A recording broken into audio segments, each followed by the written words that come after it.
What's up, everybody? Welcome to the Pick Six Podcast, CBS Sports Daily NFL Podcast. I'm Will Brinson. I'm your host. It is Wednesday, August 24th. If you're listening to the podcast in audio form, Tuesday, August 23rd. If you're watching us on YouTube, where we go live, streaming every day for the rest of time. Joining me to talk some home field advantage and his favorite future numbers. I don't even know what your title is now. Is it like Senior Director of Fantasy and Gambling? Managing editor, fantasy and betting for Sportsline. Senior directing managing editor of fantasy and gambling. RJ White, man who spends far more time on this podcast than he would probably like, and a great human being in general. What's up, man? How you doing? I'm doing good. It was good seeing you the other week and the rest of the guys. We haven't got to do that too much over the last few years for obvious reasons. So it's good to reconnect with everyone. Yeah, the pandemic made it tough to hang out with people. So it was good to see you guys. See you in Nashville. Had a good crew there, and Wilson got a tattoo. By the way, speaking of tattoos, we are still Clarence Yee in the comments notes on time. Benson showing RJ some respect. Yes, that is true. We had Kenny Mayne yesterday and RJ today, and so I was trying, like effectively trying to show up on time and get this thing started out of respect for RJ's time. Kenny Mayne showed up late with a float plane and an iPhone, which is totally fine. It was a great conversation. Go check that out if you like rambling, incoherent discussions of like 75 different things. Kenny Mayne and I had a good time. RJ and I will maybe be a little more tight. Anywho, speaking of tattoos, probably not. We are still up for the People's Choice Podcast Award. I think that we're in a dogfight as to whether or not we will win the award, but we are like in the top. Well, we're in the competition for the podium. So if you want me to get a tattoo, check your email, see if you've got a vote for the Pick Six or for the People's Choice Podcast Awards. The way they do it is anyone who votes in the preliminary round is eligible to be part of the 25% of finalist voters. They'll send you an email. They'll let you know if you can vote for us, and if you can, go vote, because then I'll have to get a tattoo, which I really don't want to do. My dad called me an idiot for making this bet last night when I saw him. Anyway, I don't think there's any other promo stuff I have to get down. We also have some eBay stuff that you can bid on again. So check that out just search Fantasy Football Today, eBay, and you should be able to find that. So RJ, you have broken down home field advantage numbers. How much has that all changed? Like where is sort of the home field advantage? Like where do you think this is sort of matriculated, I guess is the best way to put it, because it used to be like, we had 3 points of home field advantage, et cetera, and like certain places had better home field advantage. Where do you think this is from a general perspective sort of drifted? Yeah, for the longest time, people considered home field advantage to be worth 3 points. So if you had two teams that you would consider even, and if they were playing on a neutral field, you make them even, make it a pick'em game. Whichever one's playing at home, you make them a 3-point favorite. Well, modern football, the improvements teams have made with their travel schedules and everything, that actually has started to come down to the point where when I'm doing home field advantage each year, I'm typically making the average team 2.3, 2.4 points. It's actually a little bit less than 2.5. And that was as of a few years ago. I made that same calculation going into 2019, like I always do. And then 2019 was the year of, I don't know if you remember, there is absolutely no more home field advantage anymore. Teams scored basically the same on the road as they did at home, and completely wiped out home field advantage. So it took a little getting used to there. So when an outlier like that happens, you expect the next year it's going to bounce back. Well, the next year was 2020. So you can't really judge anything against the year that was 2020 with no fans in the stands and all the crazy COVID protocols teams had to deal with. So it was, and in that one, it was about the same home and away, but it was a little bit better than the year before. I think 0.2 on average points better at home, but it's not something that you can replicate going forward. So I was really interested to see what would happen last year. Kind of a relatively normal. You still had some COVID protocols in place, but you had fans in the stands. You had relatively normal travel circumstances, and it bounced back some. It didn't go all the way back to 2018 levels. I believe it was in the average team had about 1.6, 1.7 points of home field advantage. So it still continued a downward trend. I think in 2017 my numbers were like 2.48, somewhere around 2.5, down to 2.2. Then now, if you skip those last 2 years and heading into 2021, now you're looking at 1.6. So it is kind of a downward trend. So when I did my home field numbers this year, I put them in that same range of every team having on average 2.3, 2.4, and then you change the teams based on how much better they are and worse. And then after seeing that, I kind of took a half point from every team, got it down to around the 2-point range, because now I feel like 2 points is about the normal home field advantage at this point based on what we've seen the last 5 years.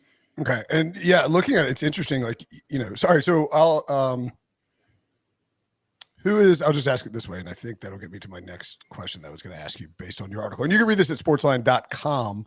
If you aren't already subscribed to Sportsline, what are you thinking? It's like $10 a month. It's dirt cheap. It's like cheaper than Netflix. And you get gambling picks from RJ throughout the entire NFL season.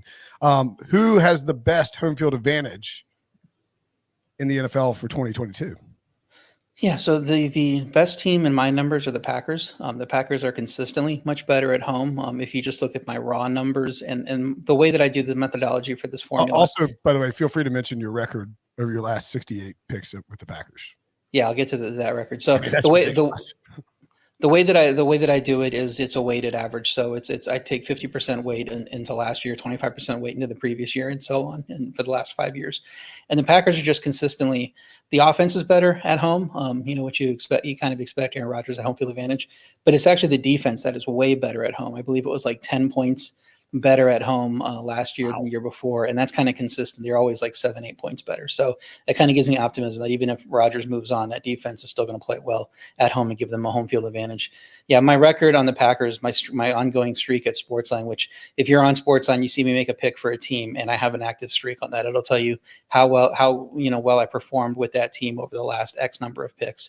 My Packers record's ridiculous. It's 50, 17, and 1 over my last 68. That is so stupid. Like, that is crazy. I mean, is that like sticky in terms of, I mean, it's your picks, and I feel like you're objective enough to, like, John Breach loves, he's like, I'm a great picker with like the Chiefs. I'm hot with the Chiefs. I'm like, Breach, it's just coincidence. Like, I don't think that's sticky, but like, do you think this is potentially related to home field advantage, et cetera? I think it is, because if I'm giving the Packers a bigger home field advantage than other places are, I rate them better at home, but it's more like when they're on the road, people still expect them to be as good as they are. And I think because my home field advantage number for them is so strong, I'm a little bit more able to pick against them on the road. So I think it's one of those things where maybe it's coincidence that they're the team with the strongest home field advantage in my numbers, and they're the team that I picked the best. But, there's got to be probably some relation there. Yeah, I mean, I would think that, well, no, I mean, I would think that, like, it, especially like we were saying, like, the home field has shifted so much over the last 3 to 4 years, at least with how we're recognizing it as it relates to the point spread, that if your home field advantage numbers are probably like, I mean, like let's say Washington is getting 1 point for home field advantage, right? They're one of the lower teams. I think they're the lowest, right? There's like 4 or 5 teams that get 1. Wait, the Saints get 1 point for home field? Yeah, the Saints are weird. The Saints are actually, the raw numbers they're by far the worst. They're worse than any team. Wow. They play much better on the road. You look at last year, they averaged 23.8 points per game of offense on the road, only 18 at home. Some of that might be the quarterbacks that are starting. Some of that might be the opponents they're playing. But then in 2019, they also performed better on the road at home on offense. Defensively, they're typically much better on the road, 16.6 points per game. Wow. Last year, 24.1 points per game at home. And that has nothing to do with the quarterbacks they're playing on their side. So maybe that is the opponents. Like I said, you go back to 2019. I threw out 2020 numbers from my data because of how weird the circumstances were. And I just gave everybody kind of a normalized number there. But 2019, the Saints defense was better on the road. 2018, they were about 6 points better on the road. It's just year after year, they seem to perform better on the road for whatever reason instead of at home. So I don't think that they necessarily should be given a negative home field advantage. There obviously is some makes sense that you would prefer playing at home, but there's something in the data that they're consistently underperforming at home and overperforming on the road. So I wanted to capture that with these numbers. That's interesting too, because like, I mean, I think just generally speaking, if you asked, and like 9 out of 10 NFL average NFL, I mean, I think 9 out of 10, but pretty strong NFL fans would guess that the Saints have a great home field advantage because like, the way that the Superdome is perceived as, and like, you just see the crowd, like you're always seeing the crowd, and maybe that's more about primetime games. Like, is primetime a factor at all when you think about like how to build this in, or like to adjust? No, I don't think it's prime time. I think a lot of what you're seeing of expectations is probably tuned into the fact they had a really good team for a long time because they had one of the best quarterbacks in the league and one of the best coaches in the league. And Drew Brees, as great as he is, for his career, he wasn't as great toward the end. And now they don't have Sean Payton. So that's why I didn't want to just give them the benefit of the doubt. It's because now that they're playing different quarterback, now they have a new coach. I don't want to just say things are gonna go back to our expectations. So some of these teams, just because the raw numbers say that they are a certain amount negative or a certain amount positive, I don't just go by what the raw numbers say. I take some logic into account. I look at the trends for multi-years and see that because my formula is weighted, is giving too much kind of weight to a few games that happened last year, and just kind of take what happened multi-years into account. And so like a team like Chicago, the raw numbers say that they're actually much better at home than on the road, and that they should have a really high home field advantage. But I don't want to give them in the range of teams like the Packers and Dolphins because they might not be very good. So I didn't want to just overstate that. The Raiders are kind of interesting too. You give them 1.5, and you made a note of that in your article. But like, is it hard to cap? Like, with the data, it's tough to, they moved to Las Vegas. They got a new stadium. Like, how do you adjust? Like, what I'm saying? Like, what does that adjustment look like? And is it sort of a kind of a wait and see proposition for them? Yeah, it's tough with them because the data goes back 5 years with this weighted formula, so it's capturing a lot of what happened with the Raiders before they were in Vegas. And then 2020 is obviously a weird year. 2021 is finally the first year of data, so you don't want to put too much emphasis into what happened in 2021 because it's only 8 games at home, 9 games at home, whatever it is. And they did slightly better at home. The defense was basically the same either way. The offense is slightly better at home. So it's one of those teams that it was kind of a coin flip, whether they're playing on the home or on the road. Again, still a long way to go with them. I didn't want to put them in the 1 point range because of that, but a little bit less than the 2 point average, and kind of wait and see with them. Yeah. Also getting 3 points, the Cowboys and the Dolphins and the Steelers and the Buccaneers. Interesting. The I guess Pittsburgh isn't that surprising because you think of the what is the new name? I was like going to make a joke about like the history that unfolds in Ackerman Field or whatever the field is called. Tampa Bay. I mean, how much of that is related to Tom Brady versus what I mean? Like same thing with the Raiders, I guess. Like, did you notice any difference with Tampa Bay being like substantially better at home once Brady arrived versus like before? Like, did that factor in at all? I guess is my question.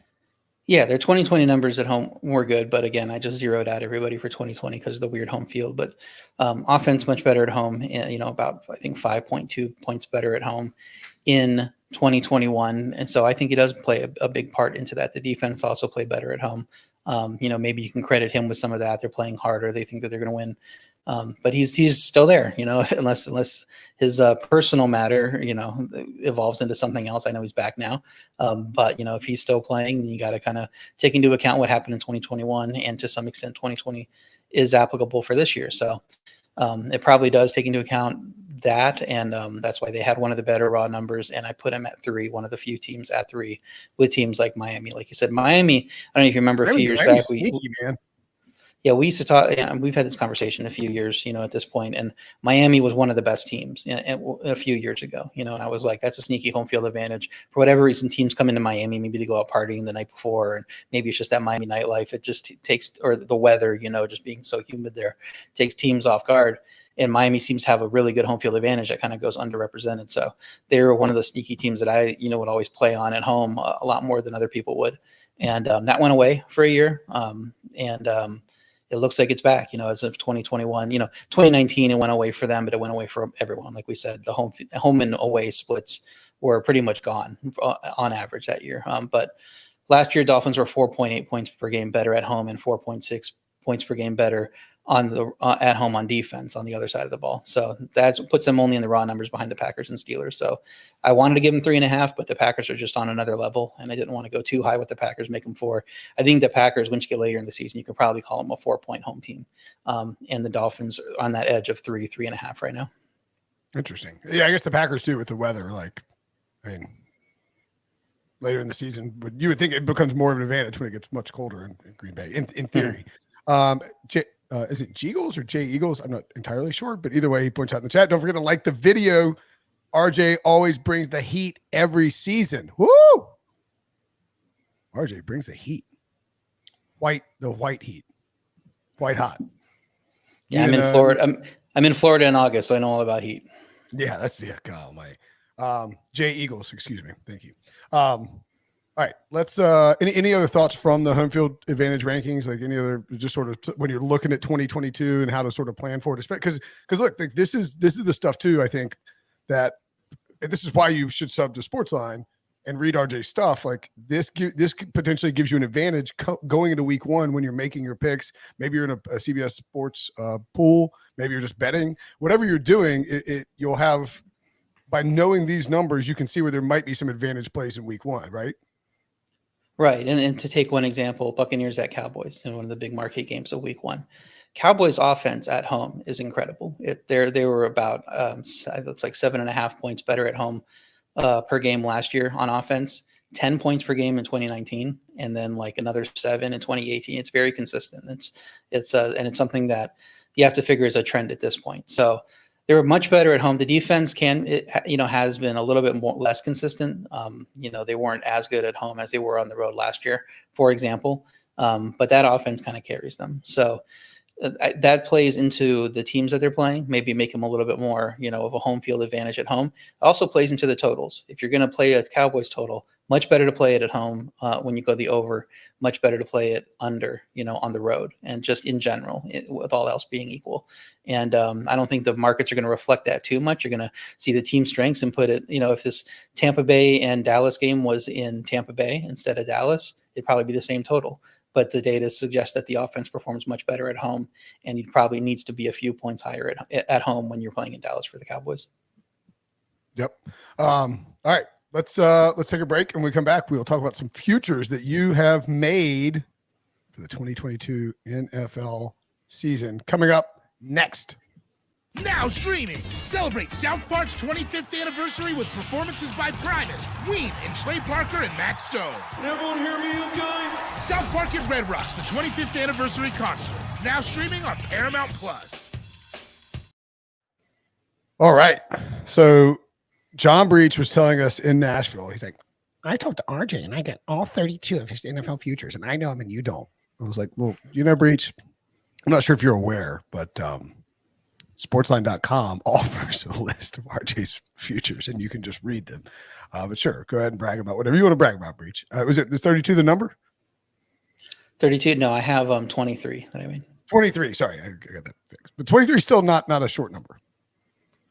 No, it's more than I typically do. But I kind of spread it out more, put a little bit more down than I usually do. 25 units in total for those 23 bets. Some 2 units, some half a unit, some quarter unit, because you're going with some long shot, awards plays. So it's a pretty decent amount this year. Okay. First up, I'm sort of looking at the article and trying to sort of pick off the ones that you have more units on. Did you put anything? Do you have any with more than 2 units that I'm missing? I don't think. Oh, 3 units. Yeah. Oh, wow. The Tennessee Titans. My highest play is the Titans to miss the playoffs. Not that I'm super down on Tennessee. Good coach. They're going to have to figure out something on offense. Derrick Henry's obviously going to need to stay healthy. They had a lot of things go right for them last year. Injuries to other teams went right for them too. Baltimore's looking like a number 1 seed, and then injuries befell them. So I don't know if it's repeatable, but the reason I did this is because the win total market clearly thought that Tennessee was not a good team. Their win total was 9.5, kept getting bet down. By the time I put this missed playoffs bet in, 9.5 was minus 150 to the under. And if you win 9 games in the AFC, I don't think you're making the playoffs. It's a very tough conference. A lot of teams got better, especially in the AFC West. I think you need to win 10 games to make the playoffs. So the market's telling you Tennessee was not going to win 10 games because everybody liked the under on 9.5. I think in some spots it might even be 8.5 right now is the line. And the missed playoffs bet was only plus 100, so even odds. So I'm getting 50 cents of value off that minus 150 in a situation where I didn't think that 9 wins was going to make the playoffs. I had a very small chance of that happening. So that's kind of why I blasted as my biggest bet. Not necessarily because the Titans are going to be bad in my mind. I think they probably are. I would lean to that, but it's not my strongest opinion. But the market was saying, this is what the reality is, and there's a much more efficient number to take advantage of over on this side. Yeah, I mean it. I think the biggest thing is the depth of the AFC. I mean, it's just, even if the AFC West beats up on each other, you still have to deal with the fact that, you have at least, two teams coming out of that division that make it the playoffs. You got the Bills, and then the Jets seem like a long shot to be frisky or like to be a playoff team, but like the Dolphins. By the way, I said I did an HQ hit last week and said that the Patriots could upset the Dolphins in week 1. Like they told me to pick 5 upsets. Like, I mean, is that an outrageous suggestion that the Patriots could beat the Dolphins? It's one of the smaller spreads. They could. I don't think it's going to happen, but I mean, okay. I got absolutely blasted for 3 straight days by Dolphins fans, like nonstop. My Twitter, I couldn't read my mentions. It was nonstop Dolphins fans. They call it like, I don't know if Tuanon got on me, but like these Dolphin fans are out of control. Well, Dolphins -2.5 is one of my better plays for week 1. But if Dolphins fans are going to be that overconfident, maybe I have to rethink that. Anyway, but yeah, like the Dolphins could be a playoff team. The Patriots could be a playoff team just because of like, where, I mean, like if you want to count out Belichick, by all means, he's counting himself out. You see what he's doing on the offense with his coaching staff. I mean, he's like the legitimately like retirement was 3 years ago and he's just checking out. But I mean, like he can't tank. He already drafted a quarterback in the first round, like in the last 2 years. You got to I don't know, man. The Judge Baptist thing is crazy. To me, it's like have them to make the playoffs at +165. Yeah, upgrade at coach. I think Brian Flores has done wonders with that team over the last few years, but Mike McDaniel, one of the better offensive minds, has tutelage under Kyle Shanahan. We know one of the best offensive minds in the game, and he had a lot to do with the offensive success of San Francisco. His creativity with that offense.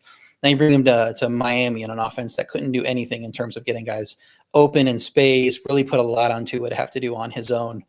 Tua dealt with injuries the first couple of years, and the offensive line wasn't good. It was really a disaster scenario. Well, they upgrade our receiver with Tyreek Hill, obviously. They bring in a guy that knows how to get guys open and get ball in space to guys that can deliver, after the catch, like Tyreek Hill. You get offensive line improvements with Teron Armstead in particular, Connor Williams also at guard. And then it just seems like everything's put in place for Tua to succeed now and be able to take off because he has a really good support system around him. So I think they'll be good. The defense is always, really good. It's very consistent. I don't think they added any new starters. I know Ingram was like their big guy in, but I think he's going to be a sub-package rusher. And everybody else has played together, should be very comfortable playing together. So it just seems like a situation where they could be better than a lot of people think. I think it's a 10-win team at least. I don't think that's crazy. You mentioned the 49ers. No, we didn't. We skipped the 49ers. Sorry. I saw 2 49ers futures. You have a half unit on the 49ers to win the Super Bowl at 20-1. You also have, oh man, I see. I feel good about this. So I was thinking this morning, and this is before I'd like really dove into this article. The Super Bowl matchup, maybe I was thinking yesterday, but the Super Bowl matchup I was eyeing, like for what I have to provide to CBS, like for our picks for the season, was 49ers Ravens. And you seem those are the 2 teams I bet on. Ravens just decimated by injuries last year, still perform well, 8-win team, even with all the injuries, a lot of them preseason, and then it carried on into the season. Even losing their quarterback for several games, which a lot of teams, just go into tank when they lose their quarterback. So it's a really well-coached team all around, which we know with Harbaugh. That's what you're always going to get. He's going to maximize his guys' chances to improve. They got a lot deeper on the defensive side of the ball in the draft. The offense, you think that they're going to be held back by their pass catchers, right? They lost Marquise Brown. Rashad Bateman's the number 1 receiver. They don't have anything behind him. What are they going to do? Well, they went 14-2 that huge Lamar year. And they were number 1 seed and Harbaugh's coach of the year. Their number 1 receiver was like Marquise Brown as a rookie with like 580 receiving yards at the receiver position. I think Andrews was the actual number 1 receiver, but they've done it before, with guys like Willie Snead and those type of guys that aren't huge receivers, and they get it done. So that's the least of my worries with Harbaugh is the receiver talent. He'll make it work as long as they stay healthy. Very good chance for them to step up. They're one of my favorite teams to play on. I took them to win the division at +155. Really like that bet. I think they're going to go over 9.5 wins, but I couldn't get that in. It was 10 everywhere, and I figured just play the division bet at that point. Yeah, I mean, I've been saying for like weeks, I mean, really months, that the Ravens, I mean, I said, but I mean, I hope people listened and took it earlier because they were 2-1 to win the division, months ago when Cleveland trades for Deshaun, and it looks like nobody knows what even with the suspension looming, or possible discipline looming, the Ravens just weren't getting enough respect in that division. I mean, this is a really good team. The receiver thing is so overrated, and people are like, I think people are lumping in Rashad Bateman with Hollywood Brown as if Hollywood Brown has played several years and just, didn't pan out perfectly. He had some spike games, but that's kind of who he was. And then they traded him. Rashad Bateman played 1 year. Like, he had a rookie season and he lost his quarterback for much of it. And they're a run heavy team with a Mark Andrews on the roster. Like, I think there's an argument they have the second best, well, maybe third best receivers I mean, like, I would much prefer the pass catchers on the Ravens to the pass catchers on the Browns. Yeah, and it just kind of depends on what the Browns can find. It's going to be hard to judge that this year because catching passes from Jacoby Brissett isn't going to be, Sure. attuned to having good performances for the Browns. But we don't know what we're going to get with Amari Cooper, and then there's a lot of question marks behind them also. So yeah, and then I'd rather have Mark Andrews at tight end than anything the Browns have. So it is possible. I think the Browns, people can consider the Browns run game a lot better because their offensive line and their backs. But passing wise, Lamar Jackson will cover a lot of those woes too. People consider him a lot of runner, not a passer at quarterback position. But when the game's on the line, like, he's had some really good performances in the fourth quarters of games too, even if he hasn't got it done in the playoffs yet. So I all the confidence in the world, they'll figure it out. They have, like I said, one of the best coaches in the league, and you just have to trust that those guys will get it done. Yeah, I'm not worried about them all. You've got the a correlated play with the Titans missing the playoffs. The Colts winning the AFC South at -115, a 2-unit play. I mean, you won't hear me arguing it. I like that when the Colts. It's the second the Colts traded for Matt Ryan. To me, it looked like a no-brainer to jump on them to win the division when they're basically even money with Tennessee, or they're plus money. Like, both teams are like plus one. Now they're -115. Obviously, I think as we get closer to the season, people really start analyzing what Tennessee's got. And they're going to start, like, this could drift maybe a little closer to 130. Yeah, I think there's value there with taking Indy. I didn't want to take their over/under because who knows with the rest of the conference and their schedule. But they should have some easy divisional matchups, and I think they win the division pretty easily. So -115 was a good value there. What's funny is the team that I would be more apprehensive about than Tennessee is Jacksonville. I think Jacksonville improved their coach, have a ton of talent. They have one of their coach. You think? I mean, like, it might be the single biggest coaching improvement in the history of professional football. Right. And I don't want to treat Doug Peterson like he's Andy Reid and done it for years and years and years, but he has a Super Bowl on his resume. He's with Nick Foles. He beat Brady and Belichick with Nick Foles. And Urban Meyer couldn't even last a season. It was basically handed the keys to do whatever he wanted in Jacksonville. And he got an MVP level season out of Carson Wentz, which nobody has done since. And so you think, what's he going to do with a guy that was, the god to football coming out as a freshman? And feel free to loop in your MVP future on this as well, obviously. Yeah, and everybody knew that Trevor Lawrence was going to be the number one pick for years, whenever he declared, and he was. And it was a draft where 5 quarterbacks were taken in the top 15, and there was still not a question that it was Trevor Lawrence number one, and nobody had it differently. And you look at what he did last year, the results weren't great, but he didn't have a coach last year. He just kind of doing it all on his own. He didn't get to work in the offense, I think, in the before the season as well as he could have. In an offense run by Doug Peterson, who knows what he's doing. That's not going to be the case anymore, obviously. The talent might not be there catching the ball wise. They spent a lot of money. They brought in now Zay Jones, looks like that might be their best receiver if you read what's coming out of camp, which isn't great, but that guy has all the talent in the world. So I was able to find him plus 125 to 1 to win the MVP. And I just love that combination of Doug Peterson as his coach and knowing the talent that Lawrence has. And you saw at the end of the year last year, after Meyer was gone, he had some pretty good performances at the end of the year too. So I think he could take a big step forward. And Jacksonville is one of those teams that if they are, charging for the playoffs, win the division as an upset, there's going to be a lot of talk of getting either Doug Peterson Coach of the Year or Trevor Lawrence MVP because it came completely out of nowhere. And look at the magical season they've had. So I thought 125 to 1. I'm prepared to take it 80 to 1, but I was able to find a 125 to 1, and I like that as a lottery ticket. Yeah, I think it's a great bet. And I mean, the way that the market and sort of the general public are reacting to Trevor Lawrence after that one season is so bizarre to me because it's like Yeah, I mean, I understand that he's, had a terrible season, but like Urban Meyer ran that thing into the ground in Jacksonville. Like this is still a very good prospect who had some good moments over the course of the season, this disastrous season, where you could see it's like clearly the arm talent's there, the intellectual approach is there, and Doug Peterson is a quarterback guru, and he is, just even if he's just a couple notches, even if he's like just a top, I don't know, 10 coach, top 15 coach, it will improve Trevor Lawrence dramatically. So I like that. I like that a lot. You also had Trey Lance for most valuable player at 60-1. That's a great number. I think it's like 35-1 in some spots. And I have also taken that second year player was, right. Yeah. Second year player. Yeah. So we were, 2018? I think we were on this podcast and we were going through these and we put together a $1,000 budget you could spend on futures bets. And my MVP at 55-1 was Patrick Mahomes because he was in a situation. 2019. Right? So he was in a situation. 2018. Yeah. Lamar won in 2019. Sorry. So he was in a situation where he was joining one of the best offensive minds in the league, established, with a great situation around him, good talent around him. He wasn't a good prospect, and he wasn't like a top level prospect coming out. Can we get Ryan Wilson on here? I made this exact point on our live podcast in Nashville, and I said my bold prediction was Trey Lance wins MVP, and Wilson started ripping me, and I was like, look, the point here is that it's like it's a very similar situation to Mahomes and Andy Reid, right? Right. And we don't know, obviously the talent's got to be there. I'm not going to dog Mahomes too much as a prospect. The talent ended up being there, but he had the perfect coach and the perfect system in place to maximize that talent.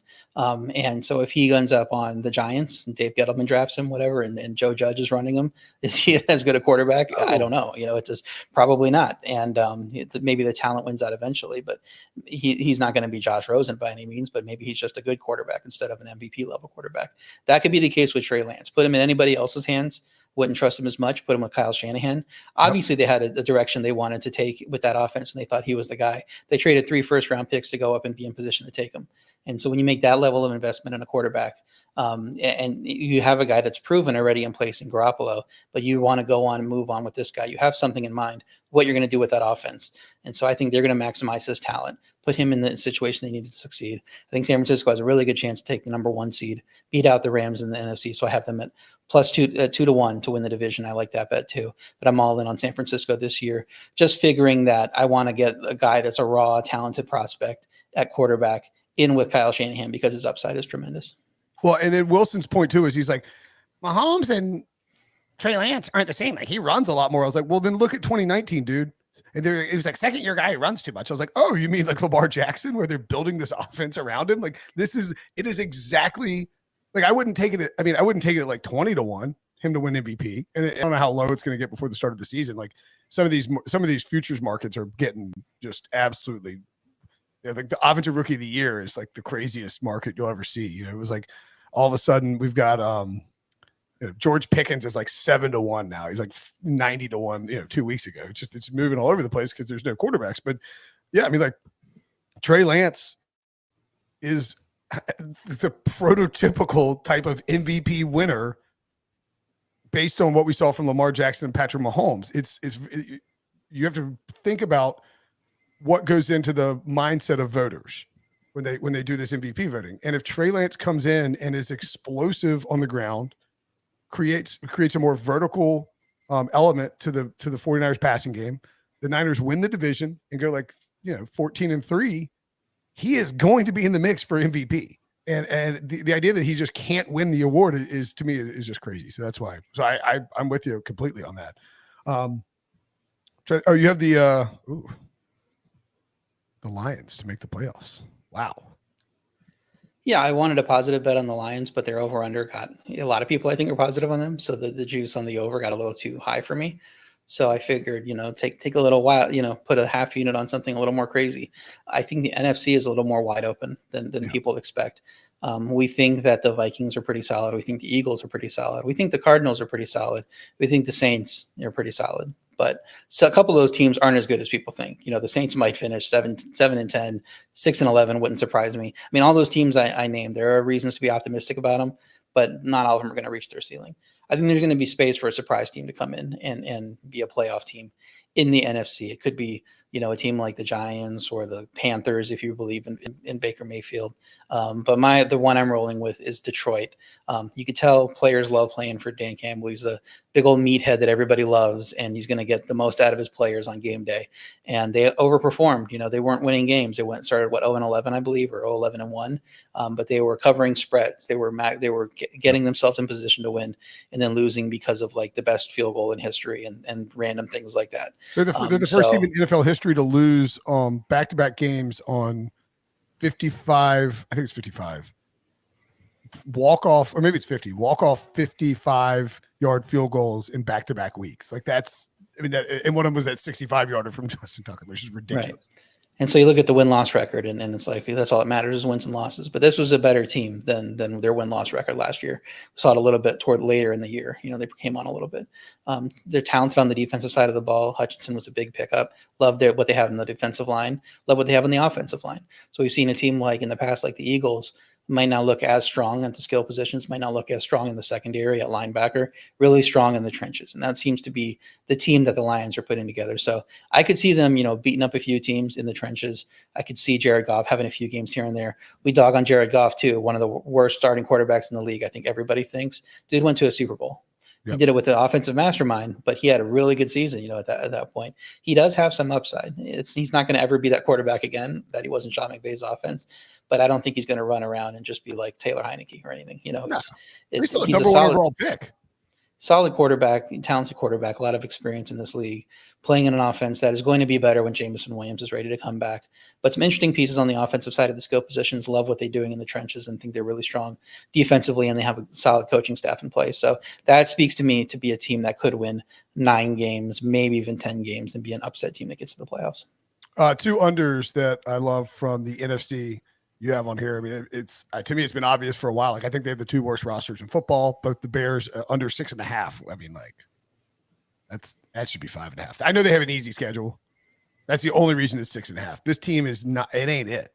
Like, unless we're sleeping on Justin Fields just having some kind of magical second-year breakout with a very, very, very questionable receiving core, that it's just hard to imagine this team winning 7 games. And then the Falcons under 5 wins. That's drifted down recently. It was 6.5. I think actually they posted win totals right after the Matt Ryan trade. So, unfortunately the Falcons opened at like 5.5, but it's drifted down. It's even juiced up to the under for good reason. That roster is no bueno. Yeah, on the Bears side, 6.5 is a very high number for them. I really like Fields' talent. I was really, optimistic on him coming out of college. He is in a terrible situation. They're changing the offense again. He has to learn a new offensive system. He's got to do it when he doesn't have talent to throw to offensively. Darnell Mooney is more of a wide receiver too. Now he has to be like one of the better receivers in the league to kind of carry that passing game. I don't think that's going to happen. Fields can only do so much behind that offensive line. I believe they're going to start a 5th-round rookie at left tackle. It looks like they're going to start at right guard and right tackle, 2 guys they scooped off the free agency in late July, which is never what you want to see from your starters, guys that nobody wants in the league until the summer. So it just seems like a mess on the offensive line. Seems like a mess at receiver. I don't know how he succeeds. It's going to take, if he actually does have a successful offense, it's going to really speak a lot to his talent because he's going to have to carry a lot on his shoulders.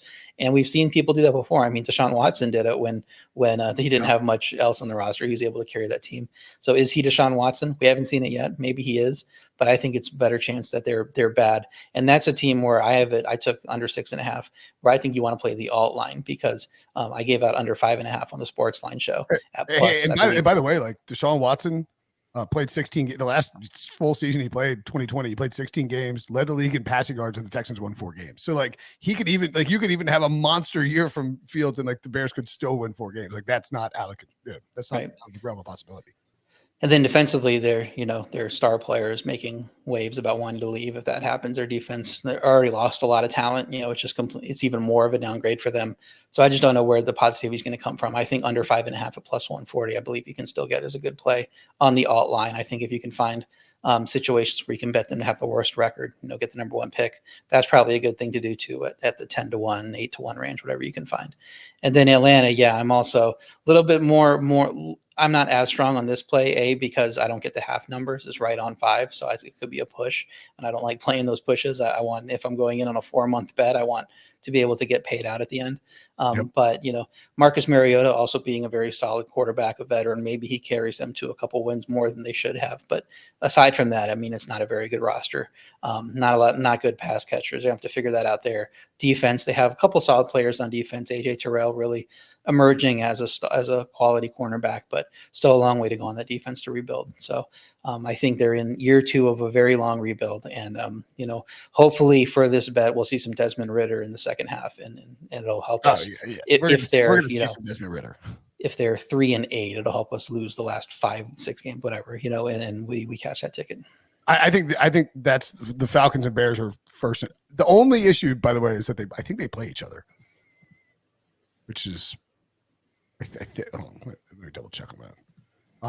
So you do have to. I mean, although I guess that's technically one loss for one team, right? Like, well, hopefully they'll tie. It'll be a 6-6 tie, and neither one will get a win. Yeah, November 20th. Thank goodness that's not a primetime game. They put a Falcons Panthers game in primetime. Cool. I think that's the first and second overall picks right there, Bears and Falcons. And I know that the Bears took Justin Fields in the first round 2 years ago or last year, I guess. And the Falcons just took Desmond Ridder. But like both those teams could easily reboot at quarterback. Like you saw what you saw what Roquan Smith said about how the new front office and the new regime is treating him in terms of contract negotiations. And you saw how the front office acted this offseason as it related to getting Justin Fields help. It's not out of the realm of possibility that they're like, Fields is not our guy, and we're going to find somebody else after this year if he doesn't look great. We've seen teams reboot faster before. Some more awards bets that you took really quickly, and then we'll get out of here. You got Christian McCaffrey, comeback player of the year. Yeah, 11 to 1 on these odds. So I put 2 units on it. Typically, I wouldn't put that big a play on, more of a long shot play here, but 11 to 1 when Derrick Henry is plus 375, plus 350, whatever you find him at as the favorite, just makes zero sense to me, because with these awards, they're narrative awards, and people who vote on them are playing into the narrative. If McCaffrey and Henry both stay healthy, play 17 games, McCaffrey's numbers are going to be very good. They were very good last year before he got hurt. In fantasy, people are taking him over Henry for the most part. So we expect that if he stays healthy, he's going to be very, very good. When you look at the narrative in this award, Derrick Henry coming back and winning the award, it'd be a comeback, good comeback story. Missed the last 8 games, whatever. McCaffrey's a double comeback story. He played 3 games the year before, so he's really coming back from 2 down years that lost due to injury. So I think people would kind of exponentially put that in their minds to say that's more impressive to me. So if Tennessee's also trending down in my mind, Carolina with Baker Mayfield could be a solid, sneaky team. I don't know if team performance is going to play too much into it with this award. I think it's really more statistical, but I think the stats are going to be there with McCaffrey. He also is 2 years younger than Henry, I believe, 25 or 26, and Henry's like 28. So I don't see what's the thing in the market that's driving McCaffrey to be 11 to 1 and Henry to be plus 350, except for that first 8 games where McCaffrey was just ridiculous statistically. And who knows if they can match that with how the offense is looking this year. Also, I mean, I'm trying to think. So McCaffrey last year, he goes injured and came back, but then he got injured again, and he missed. He hadn't been healthy since 2019. Like he played all 16 games in 2019. He's played 10 games the last 2 years. If McCaffrey plays all 16 games, this award is a lock job, or all 17 games, excuse me. This award is a lock job for him because of the persistent narrative of how many games he's missed. Henry came back and played in the playoffs last year. Like he already came back from injury. Like how you can't win. I mean, like McCaffrey came back and then got hurt again. So I will take McCaffrey. I think that's a good bet on McCaffrey. You also have a offensive and defensive rookie of the year bet and a coach of the year bet.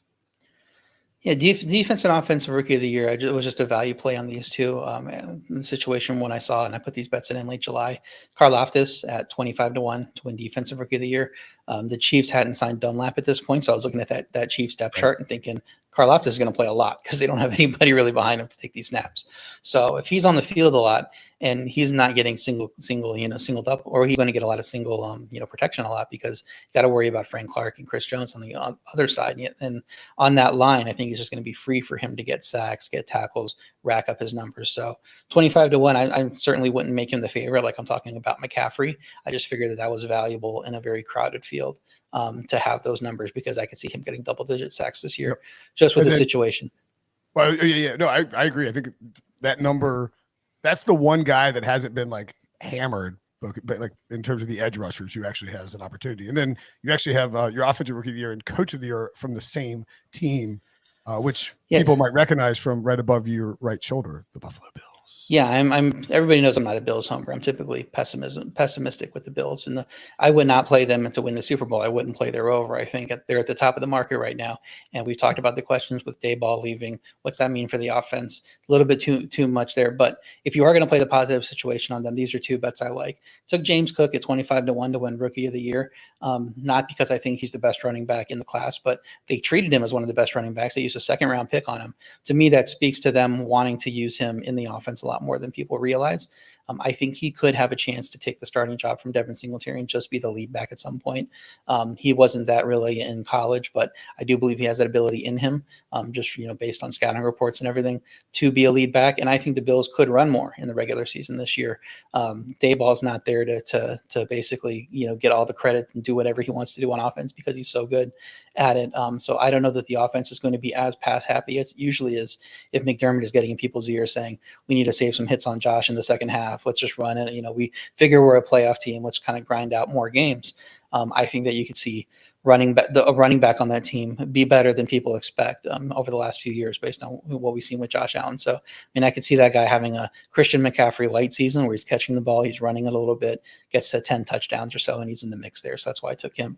And then the McDermott thing on Coach of the Year, I think I've mentioned this to you before. The Coach of the Year for the last 7 years has been one of the two teams that had the number one seed. So it's a team like Harbaugh's Ravens, those type of things that these teams are just so good and they get the number one seed. You got to look at that guy as a Coach of the Year candidate. Well, there's some sites with McDermott, he's buried in the Coach of the Year. He's one of the lower odds teams. I took him at 30-1. I wouldn't play him at 18-1, 15-1, but at 30-1, considering people expect the Bills are the best team, highest Super Bowl futures, highest win total in the AFC. It just seems correlated that he would be a Coach of the Year candidate. So love getting that bet in at 30-1 on him.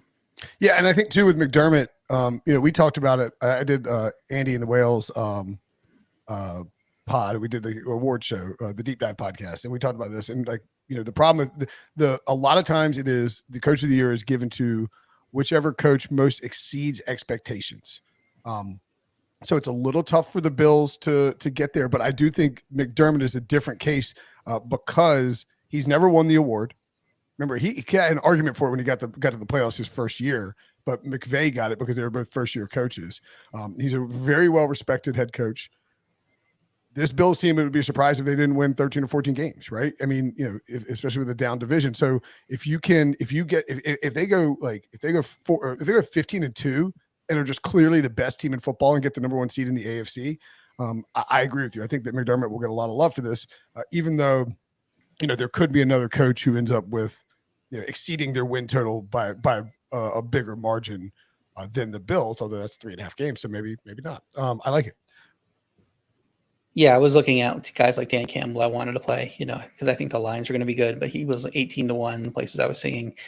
So guys like that I can see. And Doug Peterson, same thing. He was 18-1. I would rather just take 30-1 at McDermott and hope that the number one seed thing plays out. All right. That'll do it for the futures bets and the home field advantage list. There's something else that I missed. We covered them pretty well, I think. I love the 49ers. Oh, did you look for a 49ers Ravens Super Bowl matchup?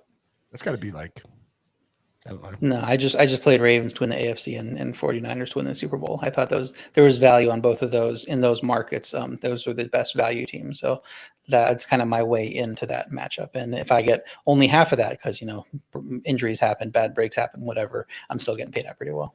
Yep. I dig it. All right. RJ White, follow him at RJ White1 on Twitter. Make sure and subscribe to sportsline.com. You can do that. Use promo code White, I guess. and that'll get you something. $1 in your first 30 days. Wow, $1 for 30 days. Like you get all these futures and all the week one that would loop in week one of the NFL. You're gonna get all that for $1. So go to sportsline.com, use promo code WHITE. Yes. And it's not just me; it's a lot of other great content. We have a soccer guy that his nailing his Serie A picks just ridiculously up on Serie A. We have college football stuff from our guy Emery Hunt, and just a bunch of other great experts there. We do baseball parlays every day during the week. I mean, you got auto racing, you got golf, you got so much good stuff to cash in there. And it's only $10 a month for them usually, and then that first promotional month, if you use my code, only $1 to check out all that content. All right, sportsline.com, promo code WHITE. RJ, as always, buddy, a pleasure. Thanks for hopping on. For RJ, I'm Brinson. Thanks for watching. Thanks for listening. We will see you guys later.